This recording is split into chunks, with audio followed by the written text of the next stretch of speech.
Welcome to Miss Liz and Guests.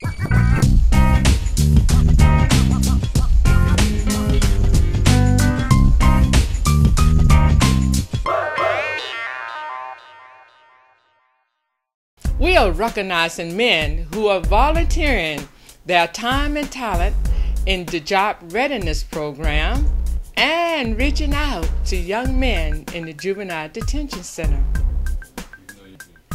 Kevin Stewart, Yah, and Lou Joseph go into JDC every week to volunteer their greatest asset, and that is love and time. In doing this, they are mentoring and helping the young men to transit from JDC back into society and become tax-paying, productive citizens. What are some of the things that you teach them in these sessions? Well, there's a variety of things. We actually do more of a biblical teaching there. We do readings. We also do one-on-one sessions, which is actually personal and private, and with the youths in there, because everyone is in there for a different reason. Anything that the youth needs, we try to accommodate them in any way possible, as far as just spiritual lifting them up. And actually, it's actually a wonderful program that we have. The kids have responded wonderfully, and now every time we go there, guess what? Let me get the Bible. Let me get the Bible. Awesome. Let's get the Bible. What we're going to read? YOS has other mentors in place for the business community. They come in and help provide classes in their area of expertise, such as cooking, music, art, or just hanging out.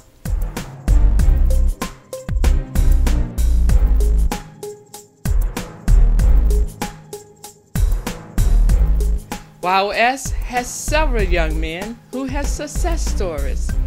Jose, who had a very bad encounter with the law, is now working as a Spanish translator with a law firm. I work for Miss Kama Taranka, and I translate Spanish to English, and I work. I'm a secretary there. Pick up phone calls, leave messages, or take messages, and or set appointments. Yah, who was Jose's mentor, has finally landed a job in his area of expertise as an electric engineer.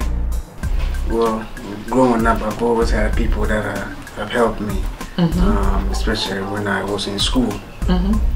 Had a mentor that devoted his time to help me graduate. So when you ask me, if much is given to you, much is expected. So I was more than willing. All right. So. Andre, who is a newcomer to YOS, is taking off with flying colors as he spearheaded a banquet to celebrate Yah's new employment. What are some of your visions? What's some of your dreams? What's some of your goals you want to accomplish through youth by research? Let's tell, my name is Andre Mobley.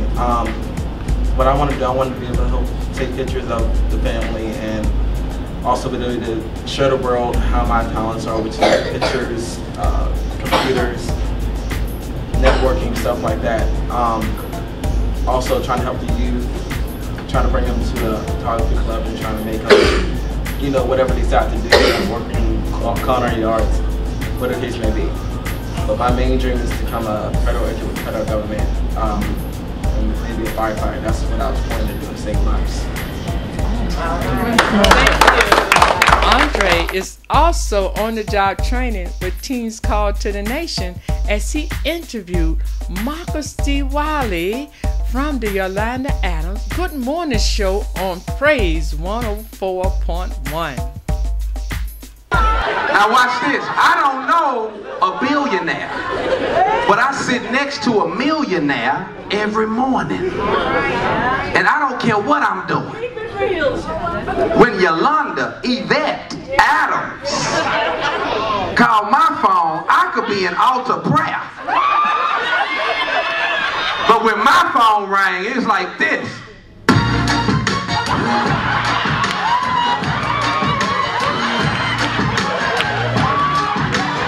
I'm Marcus Wiley. I'm gonna see y'all. I appreciate it. Where were you born? I was born in Houston, Texas. How did your father influence your life?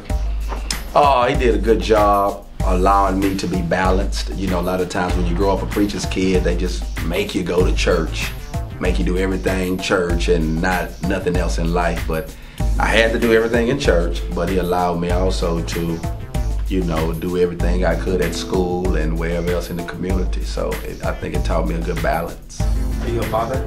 Yes. How old is your child? My son, I only have one, stop giving me more than that. My son is 2 years old, Chase. What advice would you give young fathers to raise young children today? Young fathers? Yes. Advice I give to young fathers is just try to be active with your kid. I mean, kids don't really want a whole lot, they just want you there.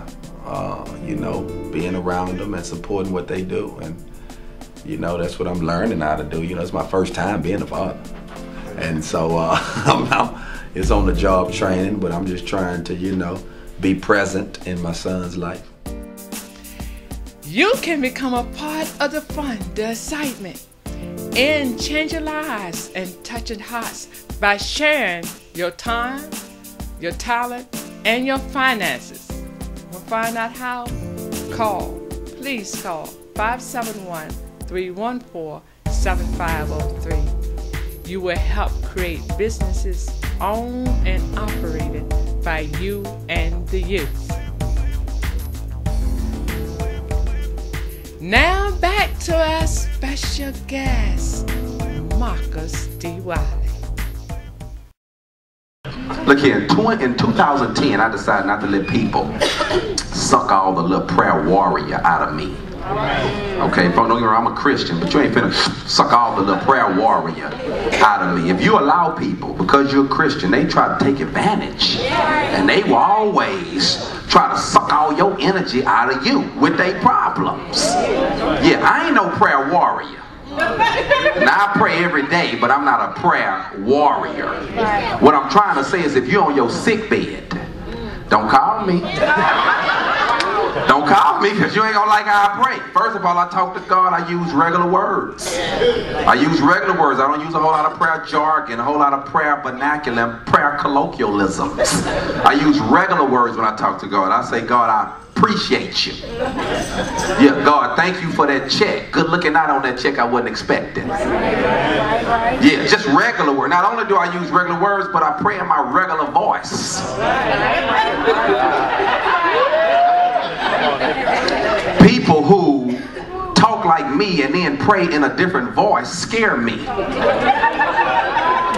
Yeah, they probably in this church right here, you know, some of y'all do. They up here talking like this, then when it's time to pray, they, eternal God, our Father.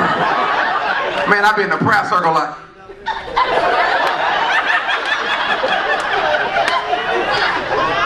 I bet God and be like, man, who is this? And they wonder why their prayers don't get answered. That's because he don't know who's praying. Stop disguising yourself. He already knows.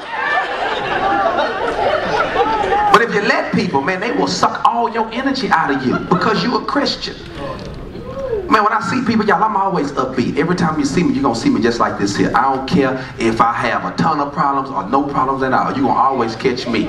What you hear on the radio is not a fake. I've been laughing all my life, laughing at the wrong stuff all my life. Used to get whoopings for it, now I get paid. Just saying, been doing that, so I'm always upbeat. You'll never know if I'm going through, but all of us can't do that. Some of our counterparts, when they going through, they want the whole world to know that they going through. So they walk around, face hung low, and they always want you to ask, what's wrong? I don't even want to speak to them, sister, I don't. But my mama didn't raise me like that, so I hear them, hey, I'm trying to have compassion like Jesus. What's wrong? And they always got something fly to say like, man, shoot. If I had your hand, I'd cut mine off. Or be something fly like, what's wrong, man? Man, shoot. Seemed like every time I get my head above water, it start raining.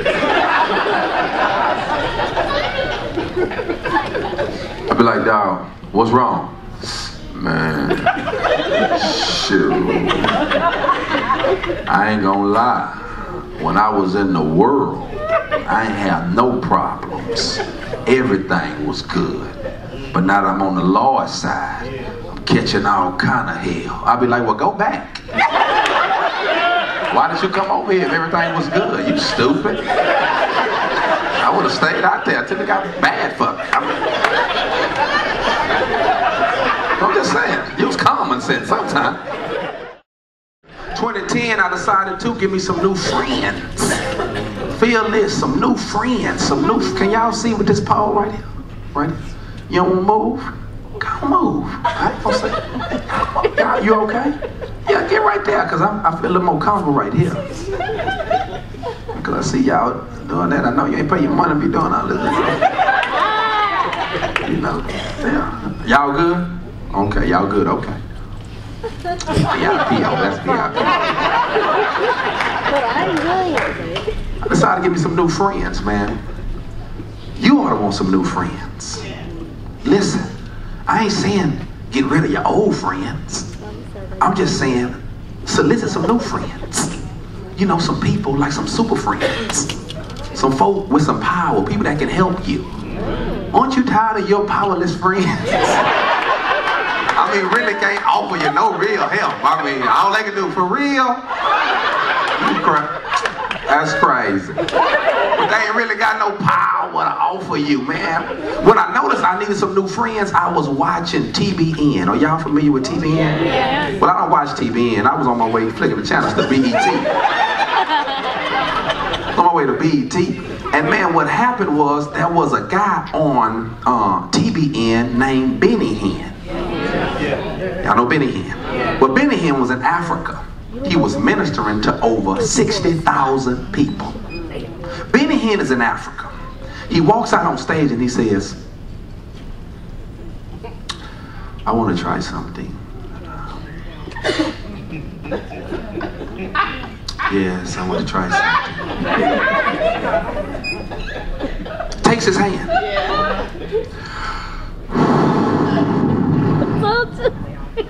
All 60,000 people passed out. I said, dog, I need a partner like that.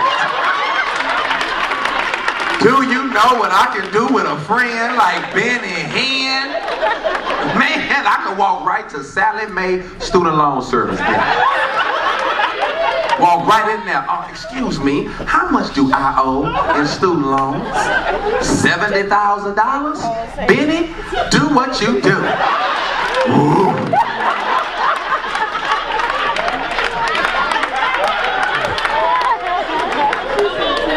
Yeah, Jesus will fix it.